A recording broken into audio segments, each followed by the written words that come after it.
క్రీస్తు పరిశుద్ధ నామంలో మీ అందరికీ శుభములండి. సత్యవాక్యము కార్యక్రమాన్ని చూస్తున్నటువంటి మీ అందరికీ మరి ఒకసారి శుభములు తెలియజేస్తున్నాను. గమనించినట్లయితే ప్రియ సహోదరుడా, ఈ కృపావరములను గూర్చి ప్రపంచంలో నేటి దినములలో తికమక పడుతున్నటువంటి విషయమును మీకు స్పష్టముగా తెలియజేయాలనుకుంటున్నాను. బహుశా పోయినసారి నేను మాట్లాడినటువంటి విషయములు ఎవరైతే విన్నారో వారికి ఈ లేఖనములు అర్థం కావచ్చు. మరి ఈ కృపావరములు ఎందుకు తికమక పెట్టేస్తున్నారు ప్రజలను అంటే, వారు బైబిల్ గ్రంథాన్ని సరిగ్గా చదవక, అవగాహన లేక వారు ప్రజలను తికమక పెట్టడం జరుగుతుంది. మనము బైబిల్ గ్రంథంలో చూసినట్లయితే ఈ కృపావరములు ఎన్ని ఉన్నాయంటే 8 కృపావరములు ఉన్నాయి. కొరింథీయులకు రాసిన మొదటి పత్రిక 12వ అధ్యాయంలో 8 కృపావరాలు చూస్తాం. కొరింథీయులకు రాసిన మొదటి పత్రిక 12వ అధ్యాయం 8వ వచనంలో, ఎలాగనగా ఒకనికి ఆత్మ మూలముగా బుద్ధివాక్యము, మరి ఒకనికి ఆత్మను అనుసరించి జ్ఞానవాక్యము. బుద్ధివాక్యము ఉంది, జ్ఞానవాక్యము ఉంది. మూడవది 9వ వచనంలో విశ్వాసము, 4వది స్వస్థపరచు వరము, 5వది అద్భుతాలు చేసేటువంటి వరము, 6వది ప్రవచన వరము, 7వది ఆత్మల వివేచన వరము, 8వది భాషలు మాట్లాడటము, మళ్ళీ ఆ భాషలకు అర్థము చెప్పటం అనేది కూడా ఒక వరం అయి ఉన్నది. ఈ వరములన్నీ ఉన్నాయా లేక ఆగిపోయినాయా అనేటువంటిది మనం తెలుసుకోవాల్సినటువంటి విషయం. అయితే ఈ వరములు అన్నీ ఉన్నాయా లేవా అనేది మనము బైబిల్ గ్రంథాన్ని చదివినట్లయితే స్పష్టంగా అర్థమవుతుంది. కొరింథీయులకు రాసినటువంటి మొదటి పత్రిక 12వ అధ్యాయంలో 27వ వచనంలో అపోస్తులైనటువంటి పౌలు గారు కొన్ని వరాలను గురించి మాట్లాడకుండా ఏం మాట్లాడిందంటే, 27వ వచనంలో, అటువలే మీరు క్రీస్తు యొక్క శరీరమై ఉండి వేరువేరుగా అవయములై ఉన్నారు. 28వ వచనంలో, మరియు దేవుడు సంఘములో కొందరిని అపోస్తులుగాను, పిమ్మట కొందరిని ప్రవక్తలుగాను, పిమ్మట కొందరిని బోధకులుగాను, అటు పిమ్మట కొందరిని అద్భుతములు చేయువారిగాను, ఆ తర్వాత ఏమన్నాడంటే, తరువాత కొందరిని స్వస్థపరచు కృపావరములు గలవారిగాను, కొందరిని ఉపకారములు చేయువారు కానీ, కొందరిని ప్రభుత్వములు చేయువారిగాను, కొందరిని నానా భాషలు మాట్లాడువారిగాను నియమించెను. ఆ తర్వాత 29వ వచనంలో అందరూ అపోస్తుల్లా అంటున్నాడు.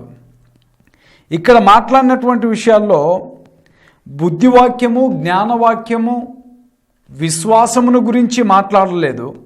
అందుకు 29వ వచనంలో అందరూ అపోస్తుల్లా, అందరూ ప్రవక్తలా, అందరూ బోధకులా, అందరూ అద్భుతములు చేయువారా. 30వ వచనంలో అందరూ స్వస్థపరచు కృపావరములు గలవారా, అందరూ భాషలతో మాట్లాడుచున్నారా, అందరూ భాషల అర్థములు చెప్పుచున్నారా. కొరింథీయులకు రాసిన మొదటి పత్రిక 12వ అధ్యాయం 8వ వచనంలో ఉన్న కృపావరములు, ఆ వరములను పౌలు గారు 27వ వచనంలో అందరూ అద్భుతాలు చేస్తారా, అందరూ స్వస్థపరుస్తారా, ఆ తర్వాత అందరూ భాషలతో మాట్లాడుతారా, ఈ విషయాలను వ్యక్తపరిచాడు. ఈ మిగతా విషయాలను వ్యక్తపరచలేదు. అంటే కృపావరములు అన్నీ ఉన్నాయా, కొన్నే ఉన్నాయా, లేక అన్నీ కృపావరములు అన్నీ ఆగిపోయినవా, లేకుంటే కొన్ని ఆగిపోయినవా అనేది మనం తెలుసుకోవాల్సినటువంటి విషయం అండి.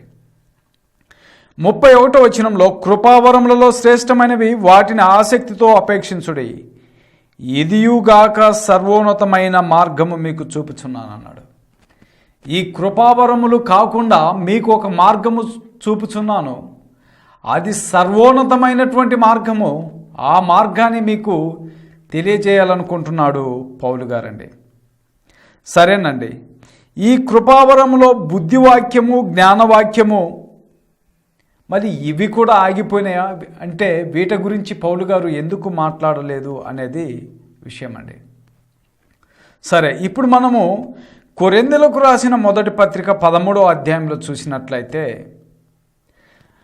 మనుషుల భాషలతోనూ దేవదూతల భాషలతోనూ నేను మాట్లాడినను ప్రేమ లేని వాడినైతే మ్రోగెడు కంచును గనగనలాడు తాళమునై ఉందునన్నాడని. ఒకవేళ నీకు ప్రవచించేటువంటి ప్రవచన వరం ఉన్నా, ఒకవేళ అన్నీ ఉన్నప్పటికీ కూడా ప్రేమ లేని వాడినైతే గనగనలాడు కంచు వలె ఉన్నటువంటి వాడినని పౌలు గారు స్పష్టంగా తెలియజేస్తున్నాడు. రెండవ వచనంలో, ప్రవచించు కృపావరము కలిగి మర్మములన్నీ జ్ఞానమంతయు ఎరిగిన వాడనైనను కొండలను పెకలింపగల పరిపూర్ణ విశ్వాసం గలవాడనైనను ప్రేమ లేనివాడనైతే నేను వ్యర్థుడను. ఇదేనండి. ఒకవేళ ఎటువంటి విశ్వాసం అంటే కొండలను పగలకొట్టేటువంటి విశ్వాసము నీలో పరిపూర్ణమైన విశ్వాసం ఉన్నప్పటికీ కూడా నీవు ప్రేమ లేని వాడివైతే వ్యర్థుడు అని పౌలు గారు చెప్పాడు.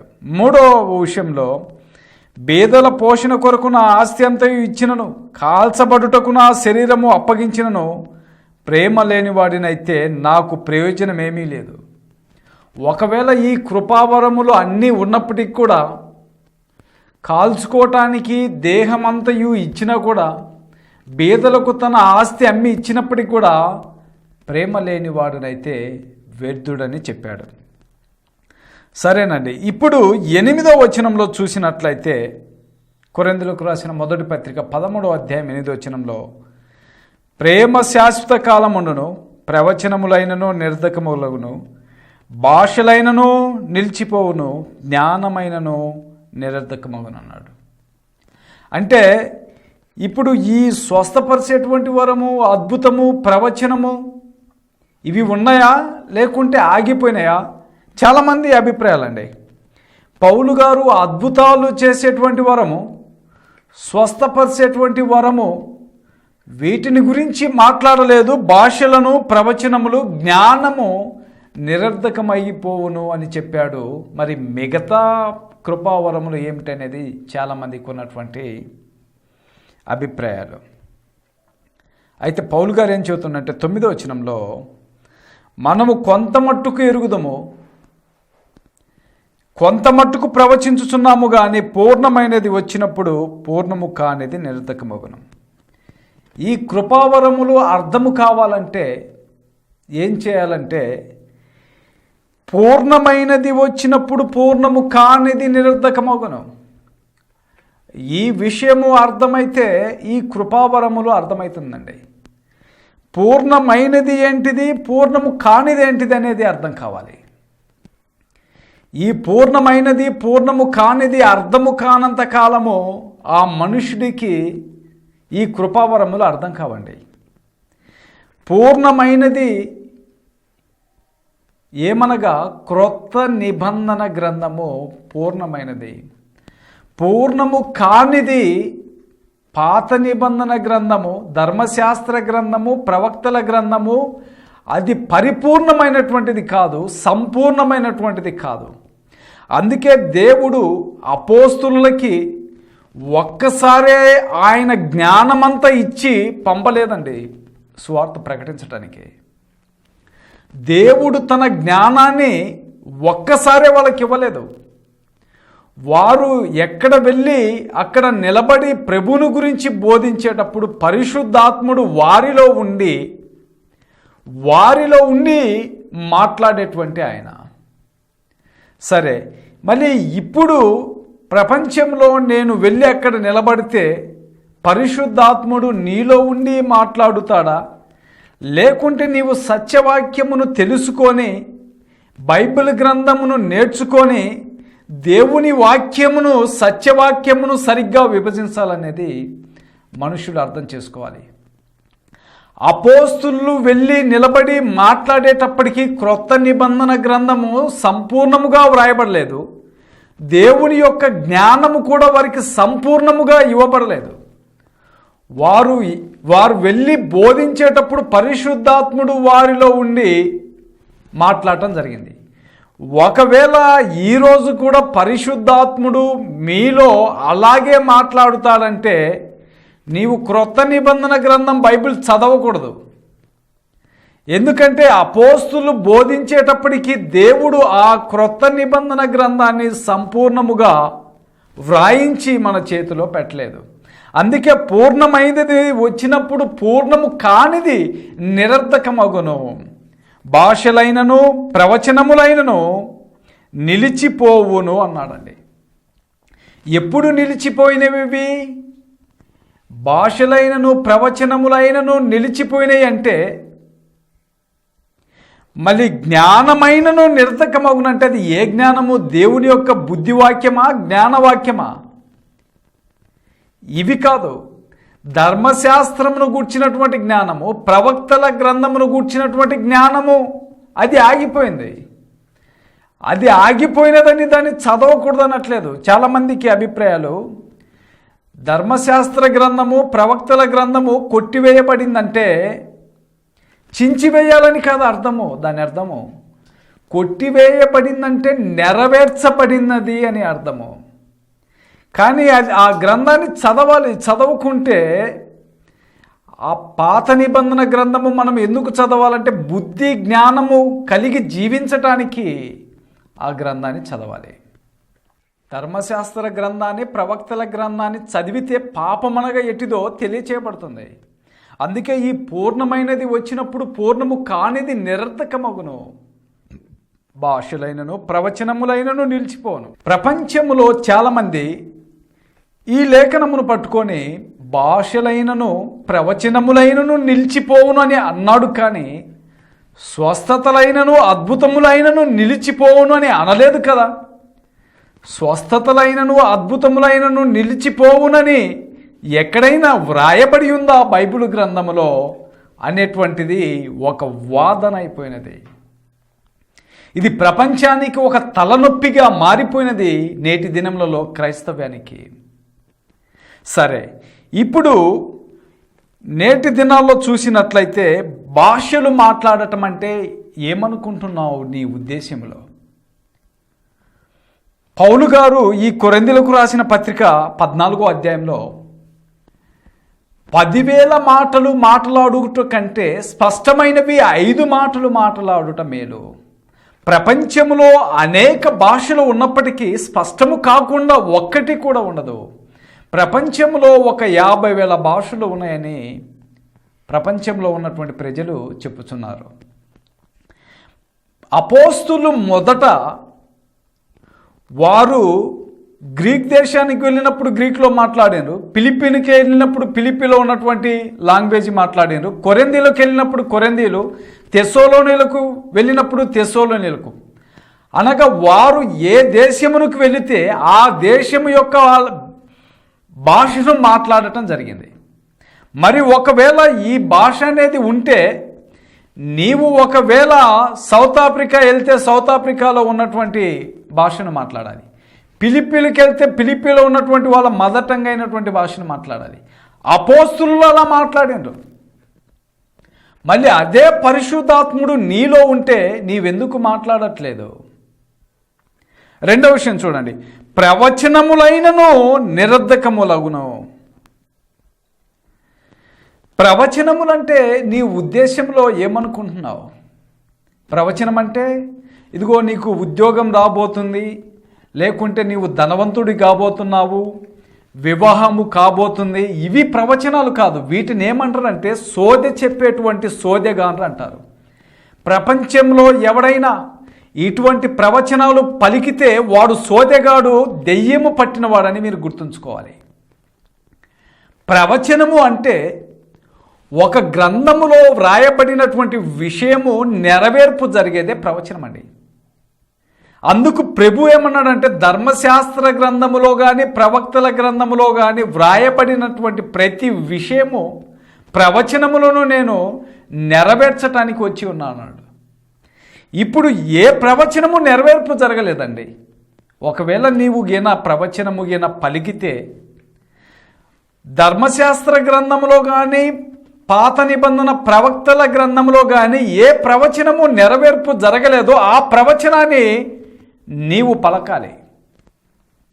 అపోస్తులు కాలంలో వాళ్ళు ప్రవచించినప్పటికీ ఏ ప్రవచనాలు పలికారు? వాళ్ళు గ్రంథములో వ్రాయబడి నెరవేర్పు జరిగినటువంటి ప్రవచనములను మీరు చదవలేదని అపోస్తులు ఆ లేఖనములను ఎత్తి చూయించారు. మళ్ళీ వీళ్ళు పలికేటువంటి ప్రవచనము ఈ యొక్క పాత నిబంధన గ్రంథములో 39 పుస్తకములలో ఒక్క ప్రవచనము నెరవేర్పు జరగలేదని నాకు చెప్పాలండి. అందుకే అంటున్నారు, ప్రవచనములైనను నిరర్థకమగును. ఎప్పుడు? క్రొత్త నిబంధన గ్రంథమును సంపూర్ణముగా దేవుడు వ్రాయించిన తర్వాత. ఇక ప్రవచనాలు లేవండి. ప్రభు కూడా ఏం చెప్పాడంటే, అబద్ధ ప్రవక్తలు వస్తారు, వారు నా నామమున ప్రవచించెదరు అన్నాడు. ప్రభువు నామమున ప్రవచిస్తారు. అవి ఏ ప్రవచనము? ప్రభువు ప్రతి ప్రవచనము ఆయన శిలువలో మేకులతో కొట్టి మరణము ద్వారా ఆయన ప్రతి ప్రవచనము నెరవేర్పు జరిగితే వీరు ఆయన నామములో ప్రవచిస్తారు. నెరవేర్పు జరిగిన ప్రవచనములను ప్రవచించేవాడే అబద్ధ ప్రవక్త. మరి మీరు జాగ్రత్తగా గమనించినట్లయితే ఏ ప్రవచనము నెరవేర్పు జరగలేదో మీరు తెలుసుకోవాలి. ఎవడైనా ప్రవచించే మాట అయితే ఆ ప్రవచనము మనుషుడి యొక్క ఆలోచనను బట్టి కానీ మనుషుడి యొక్క ఊహను బట్టి కానీ ఉండకూడదు. అది పరిశుద్ధ గ్రంథంలో వ్రాయబడినదై ఉండాలి. చూడండి, 10వ వచనంలో పూర్ణమైనది వచ్చినప్పుడు పూర్ణము కానిది నిరర్ధకమగును. నేను పిల్లవాడినై ఉన్నప్పుడు పిల్లవాని వలె మాటలాడి తిని, పిల్లవాని వలె తలంచి తిని, పిల్లవాని వలె యోచించి తిని, ఇప్పుడు పెద్దవాడినై పిల్లవాని చేష్టాలు మానివేసి తిని అని పౌలు గారు అంటున్నాడు. 12వ వచనంలో ఇప్పుడు అద్దంలో చూచినట్టు సూచనగా చూచుచున్నాము, అప్పుడు ముఖాముఖిగా చూతుము. ఇప్పుడు కొంత మట్టికే ఎరిగి ఉన్నానన్నాడండి. అప్పుడు నేను పూర్తిగా ఎరుగబడిన ప్రకారము పూర్తిగా ఎరుగుదును. ఇప్పుడు కొంత మట్టుకే ఎరిగి ఉన్నాను. అపోస్తులకి క్రొత్త నిబంధన గ్రంథము సంపూర్ణముగా వ్రాయబడక మునుపు వారు రేపు ఏం బోధించాలనో తెలియదు కనుక వాళ్ళు అంటున్నాడు, ఇప్పుడు కొంత మట్టుకే ఎరిగి ఉన్నాను. ఆ తర్వాత అంటున్నాడు, అప్పుడు నేను పూర్తిగా ఎరుగబడిన ప్రకారము పూర్తిగా ఎరుగుదును. అప్పుడు నేను, ఎప్పుడు? రాకడ సమయం కాదు. చాలామంది బైబిల్ గ్రంథాన్ని తప్పుగా అపార్థం చేసుకుంటారు. పూర్ణమైనది వచ్చినప్పుడు అంటే ప్రభు యొక్క రెండవ రాకడ అంటారు. రెండవ రాకడని ఉందా ఇక్కడ? లేదండి. పూర్ణమైనది అనగా దేవుడు వ్రాయించాలనుకున్నటువంటి ఆ శ్రేష్టమైన నిబంధన, క్రొత్త నిబంధన గ్రంథాన్ని దేవుడు సంపూర్ణముగా వ్రాయించిన ప్రకారము. అందుకే అప్పుడు నేను పూర్తిగా ఎరుగుదును. ఎప్పుడు ఎరుగును? దేవుడు క్రొత్త నిబంధన గ్రంథాన్ని సంపూర్ణముగా వ్రాయించినప్పుడు. 13వ వచనంలో అంటాడు చూడండి, కాగా విశ్వాసము, నిరీక్షణ, ప్రేమ ఈ మూడును నిలుచునన్నాడు. వీటిలో శ్రేష్టమైనది ప్రేమ. కానీ వీటిలో శ్రేష్టమైనది ప్రేమ. ఏంటిది వీటిలో శ్రేష్టమైనది? ప్రేమ అండి. అంటే ఈ మూడు నిలుచును అంటే జ్ఞానవాక్యము నిరర్థకమైందా? కాదు. బుద్ధివాక్యము నిరర్థకమైందా? కాదు. బుద్ధి, జ్ఞానము, సర్వ సంపదలు క్రీస్తులో ఉన్నాయన్నాడండి. మీరు ఒక లేఖనము గిన చూసినట్లయితే, జ్ఞానముకు మించిన క్రీస్తు ప్రేమను తెలుసుకుంటూ తగిన శక్తి గలవారును కావాలని ప్రార్థిస్తున్నాను. జ్ఞానానికి మించినటువంటి క్రీస్తు ప్రభు వారి యొక్క ప్రేమను మీరు తెలుసుకోవాలి. జ్ఞానముకు మించినటువంటి క్రీస్తు ప్రేమను తెలుసుకోవాలని చెబుతుండు. అంటే జ్ఞానము ఎక్కడ ఉంది? క్రీస్తులో ఉంది జ్ఞానము. జ్ఞానం అంటే ఈ ఉద్దేశం ఏంటి అంటే, జ్ఞానమే దేవుడై ఉన్నాడు. దేవుణ్ణి తెలుసుకోవటమే జ్ఞానము. రక్షణ పొందటమే జ్ఞానము. క్రీస్తును ధరించుకోవటమే జ్ఞానము. అది ఈ లోక సంబంధమైన జ్ఞానము కాదు. బైబిల్ గ్రంథంలో రక్షణకరమైన జ్ఞానం ఉంది, దేవుని జ్ఞానం ఉంది, దెయ్యాల జ్ఞానం ఉంది, లోక జ్ఞానం ఉంది, మానవుని యొక్క ఊహను బట్టి చెప్పబడినటువంటి జ్ఞానం ఉంది. ఏ జ్ఞానము నిరర్థకమైందంటే, ధర్మశాస్త్రమును, ప్రవక్తల గ్రంథమును గూర్చినటువంటి జ్ఞానము నిరర్థకమైంది. క్రొత్త నిబంధన యొక్క జ్ఞానము కాదు. అందుకేనండి ఈ మూడు నిలుసును, వీటిలో శ్రేష్టమైనది ప్రేమ. ఈ యొక్క ప్రవచనములు అనగా ఈ యొక్క కృపావరములు స్వస్థపరిచేటువంటిది, అద్భుతాలు చేసేటువంటిది, ప్రవచనాలు పలకటము, భాషలు మాట్లాడటము నిలుచును అని చెప్పలేదండి. ఏమి నిలుస్తున్నాయంటే ఈ మూడు, విశ్వాసము, నిరీక్షణ, ప్రేమ, ఈ మూడు నిలుచును. అందుకే ప్రభు కూడా చెప్పేది ఏమనగా, నేను వచ్చినప్పుడు విశ్వాసమును కనుగొనునా అన్నాడండి. ప్రభు వచ్చు వరకు నీవు విశ్వాసము కలిగి జీవించాలి. ఆ యొక్క విశ్వాసములో నుంచి భ్రష్టుడివి కాకుండా కాపాడుకోవాలి. రెండవది, ఆయన వస్తాడనేటువంటి నిరీక్షణ కలిగి ఉండాలి. మూడవది, ప్రేమ కలిగి ఉండాలి. అది శాశ్వతముగా ఉంటుంది దేవుని ప్రేమ. అందుకే దేవుడు ఏమన్నా అంటే, నేను నిన్ను శాశ్వతముగా ప్రేమించుచున్నాను. దేవుని యొక్క ప్రేమ అది సమృద్ధిగా ఇవ్వబడింది, శాశ్వత కాలము ఉండేటువంటిది. సరేనండి, ఇప్పుడు ఈ యొక్క స్వస్థపరుసు కృపావరములు, అద్భుతాలు చేసేటువంటి కృపావరములు, ఇవి మనం తెలుసుకోవాల్సినటువంటి విషయం అండి. మరి మీరు నన్ను తప్పుగా అపార్థం చేసుకున్నా పర్వాలేదు, నేను దానికేమీ భయపడను లేక బాధపడను. నేను చెప్పేదేమనగా, మీరు నన్ను తప్పుగా అపార్థం చేసుకుంటే నేను బాధపడను. మీరు నన్ను తప్పుగా అపార్థము చేసుకున్నా పర్వాలేదు, కానీ బైబిల్ గ్రంథాన్ని తప్పుగా అపార్థం చేసుకోకూడదు.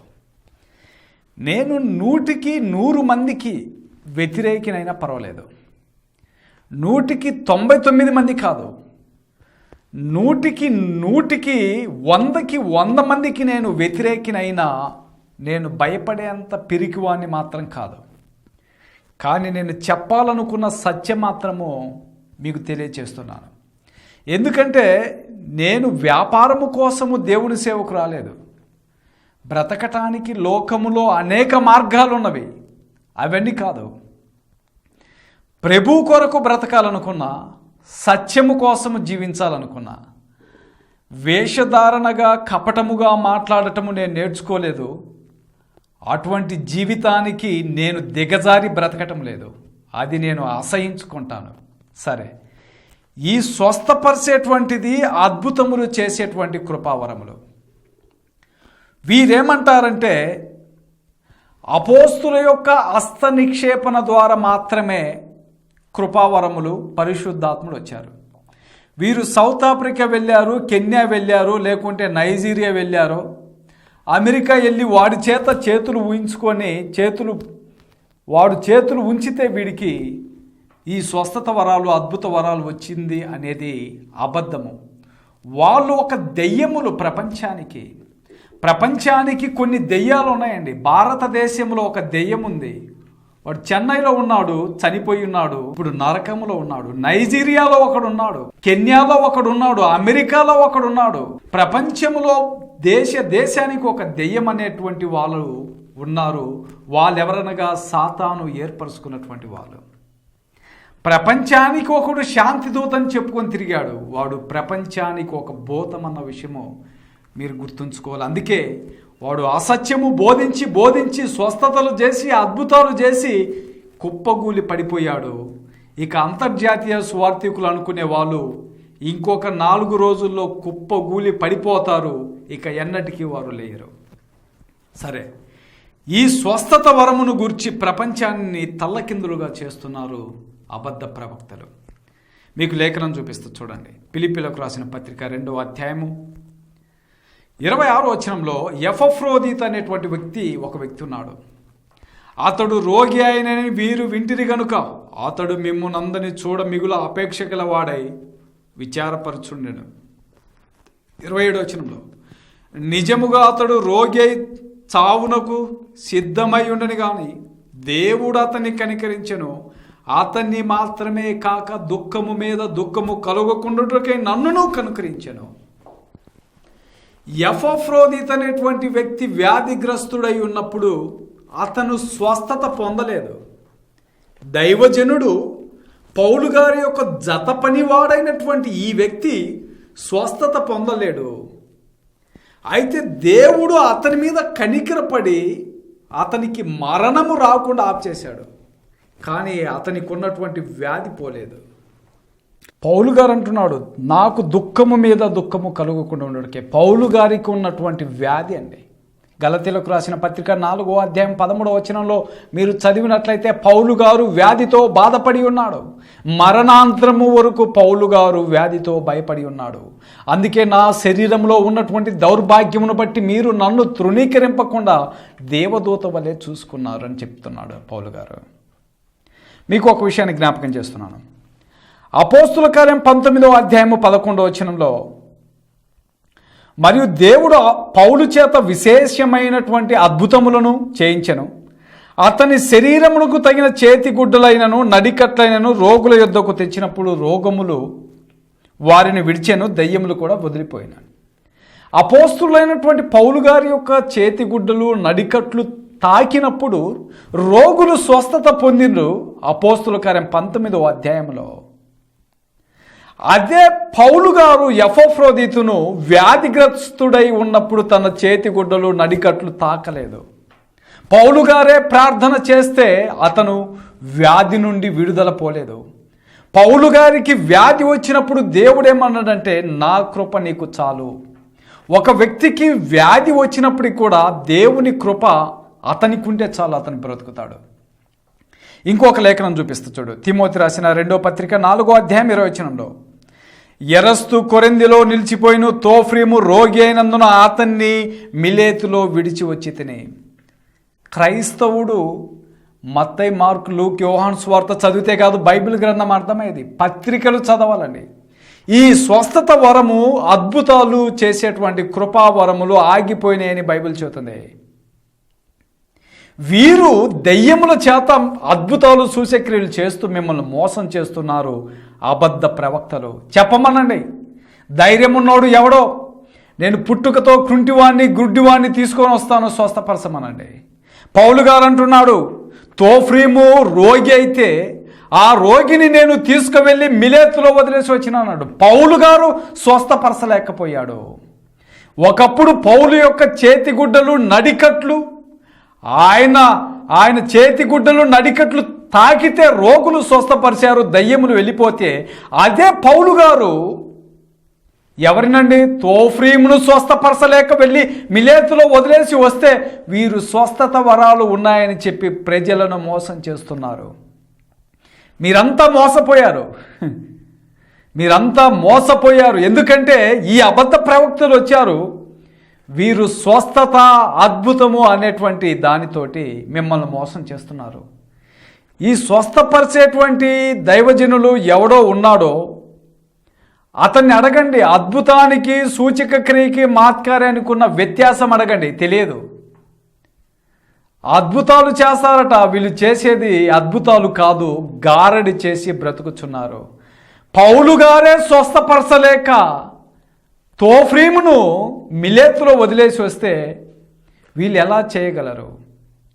గమనించండి ప్రియ సహోదరులారా, దేవుడు తన పూర్ణమైనటువంటి క్రొత్త నిబంధన గ్రంథాన్ని సంపూర్ణంగా వ్రాయించిన తర్వాత అపోస్తులు చనిపోక మునిపే కృపావరములు ఆగిపోయినాయి. ఇదండి. మళ్ళీ వచ్చేటువంటి వారంలో కూడా ఈ విషయాన్ని మీకు స్పష్టంగా తెలియచేస్తాను. వచ్చేటువంటి వారంలో దెయ్యములు సూచక క్రియలు, అద్భుతాలు చేస్తాయా అనేటువంటి విషయం మీద మాట్లాడుతున్నాను. మీ అందరికీ శుభములు, వందనములు.